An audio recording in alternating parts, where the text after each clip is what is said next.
So I have small teams of men and women, and we're trying to make it through a seemingly endless series of checkpoints in pursuit of a nearly impossible goal, working against extreme time pressures and constantly changing market conditions with the goal of doing it better than anybody else in the industry. Well, yes, welcome to my world.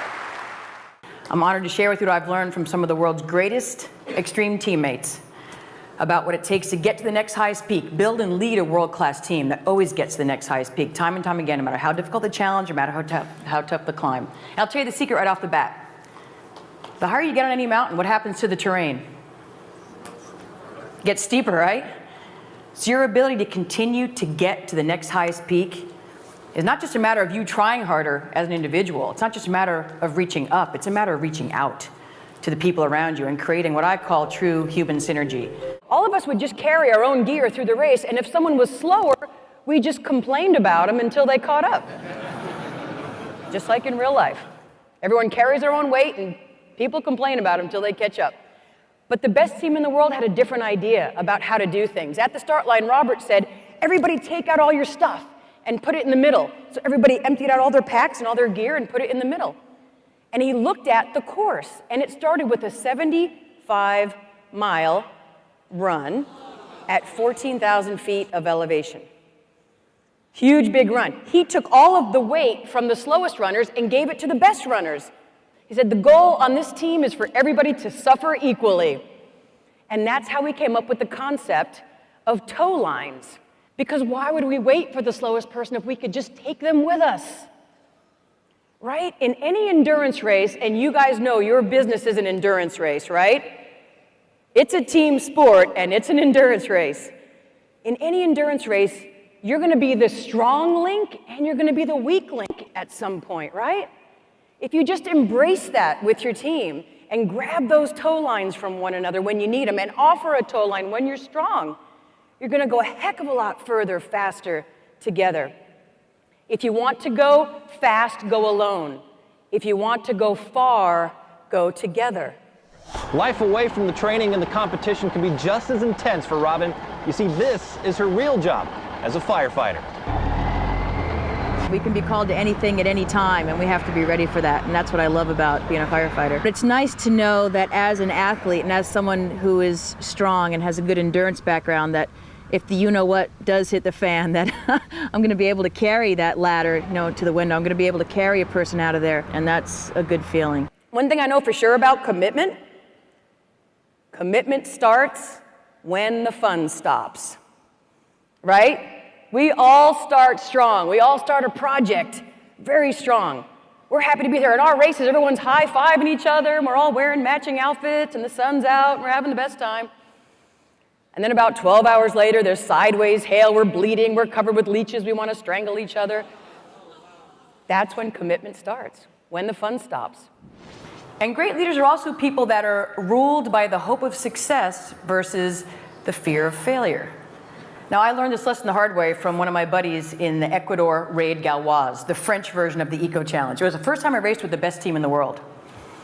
And I was always fear of failure person. I had been my whole life. I would actually paddle, turn around, paddle, turn around. I did this hundreds of times, seeing where the French were. And finally, my buddy Ian, who was sitting behind me steering the boat, he was so annoyed by where my focus was. And he grabbed the top of my head, which was facing backwards, and he physically spun it back around to face forwards.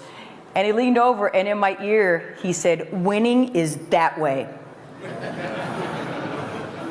Great leaders will also embrace their setbacks when they do happen, because they do, as a chance to maybe learn something and excel in a different way. I had a relatively large setback for an athlete myself about 5 years ago. I discovered I had stage 4 osteoarthritis in both of my hips. And over the last 4 years, I've had 4 hip replacements. After my first hip replacement, I thought to myself, okay, what are you gonna do with this? What do you got now? I knew I wasn't gonna be a good adventure racer anymore, and I knew maybe I wasn't gonna ever run again. But I thought to myself, what's your backup but never give up? And the idea for the Project Athena Foundation came to me. Athena! I started an organization that helps survivors of medical or traumatic setbacks live an adventurous dream as part of their recovery. You're a strong kid, Allie girl. Athena girls! Yeah, baby! Being an Athena, you're not just a survivor, you're an adventurer. We give them a different label to put on themselves, and it's something they become on their way to the finish line. What was my next sport? What could I do with my setback and maybe excel in a different way? And I thought to myself, well, I've always been happiest in a boat. I've always felt strongest while I'm paddling. So I decided to set a big goal for myself. I applied to Guinness and asked if I could set the world record for the longest distance paddled by a female in 24 hours. And last summer on the Yukon River, I did 516K in 24 hours. And they sent me this really neat certificate that I had to show you guys. So very often, a setback can be a pretty amazing thing. It can propel you forward much further than you ever dreamed if you just embrace it. This photo that you're looking at of a team of 4 people, it appears that it's a team just of 4. That's the #1 and #2 team out in front of the race, collaborating on the map. Then as we get to the finish line, we're only battling for #1 and #2. So strategically rethink. See a world full of teammates instead of that world full of competitors. This game is called reverse arm wrestling. And here's how it's played. When I say 1, 2, 3, go, you guys get into your official arm wrestling position on a leg, on a chair, whatever. And when I say 1, 2, 3, go, and this is the most important part, your goal and your teammate's goal is not to do the standard arm wrestling where you push the other guy's arm down. Your goal and your teammate's goal is to get your own arm down to the table, chair, or leg, whatever it is. Get your own arm down as many times as you can in 30 seconds. On your mark, get set, go!